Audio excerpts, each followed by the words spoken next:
മോനെ റൂബൻ, ഇന്ന് ഞാൻ നിനക്കൊരു മനോഹരമായ കഥ പറഞ്ഞുതരാം, പപ്പ ബെൻസൺ പറഞ്ഞു. നമ്മുടെ യേശു അപ്പച്ചൻ ചെയ്ത വലിയൊരു അത്ഭുതത്തിന്റെ കഥയാണിത്. അത് നിനക്ക് ഒരുപാട് ഇഷ്ടമാകും.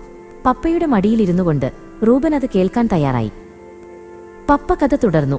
പണ്ട് പണ്ട് ബാർട്ടി എന്നു പേരുള്ള ഒരു പാവം മനുഷ്യനുണ്ടായിരുന്നു. കഷ്ടം, അവന് കണ്ണ് കാണാൻ കഴിയില്ലായിരുന്നു. പൂക്കളെയോ പക്ഷികളെയോ ആകാശത്തെയോ കാണാൻ കഴിയാതെ അവൻ എപ്പോഴും ഇരുട്ടിലായിരുന്നു കഴിഞ്ഞിരുന്നത്. ദിവസവും വഴിയരികിൽ ഇരുന്നുകൊണ്ട് അവൻ കടന്നുപോകുന്ന ആളുകളുടെ സംസാരം കേൾക്കും. ഒരു ദിവസം വലിയൊരു ആൾക്കൂട്ടം വഴിയെ വരുന്നത് അവൻ അറിഞ്ഞു. എല്ലാവരും ആവേശത്തിലായിരുന്നു. പപ്പ പറഞ്ഞു, ആരാണ് വരുന്നത്? ബാർട്ടി ചോദിച്ചു. അത് അത്ഭുതങ്ങൾ പ്രവർത്തിക്കുന്ന യേശുവാണ്. ആരാ പറഞ്ഞു? യേശുവിനെക്കുറിച്ച് ബാർട്ടി മുൻപ് കേട്ടിരുന്നു. അവൻ ഉറക്കെ വിളിച്ചു പറഞ്ഞു, യേശുവേ, എന്നോട് കരുണ കാണിക്കണമേ. കൂടെയുള്ളവർ അവനോട് മിണ്ടാതിരിക്കാൻ പറഞ്ഞു. പക്ഷേ അവൻ കൂടുതൽ ഉറക്കെ വിളിച്ചു. സ്നേഹനിധിയായ യേശു ആ വിളി കേട്ടു. അവൻ നടത്തം നിർത്തി ബാർട്ടിയെ അടുത്തേക്ക് വിളിച്ചു. പപ്പ റൂബനോട് പറഞ്ഞു.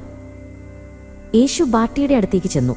വളരെ സ്നേഹത്തോടെ അവൻ ചോദിച്ചു, മകനെ, നിനക്ക് വേണ്ടി ഞാൻ എന്തു ചെയ്യണം? ബാർട്ടി വിറയ്ക്കുന്ന ശബ്ദത്തോടെ പറഞ്ഞു, ഗുരു, എനിക്ക് കാഴ്ച ലഭിക്കണം.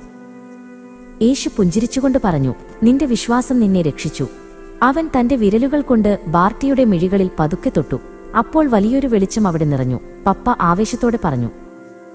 പെട്ടെന്നൊരു അത്ഭുതം സംഭവിച്ചു. ബാർട്ടി തന്റെ കണ്ണുകൾ തുറന്നു. അവന് എല്ലാം കാണാൻ കഴിഞ്ഞു.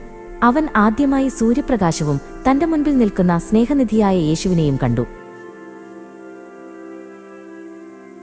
ബാർട്ടി സന്തോഷം കൊണ്ട് തുള്ളിച്ചാടി. അവൻ യേശുവിനോട് നന്ദി പറഞ്ഞു.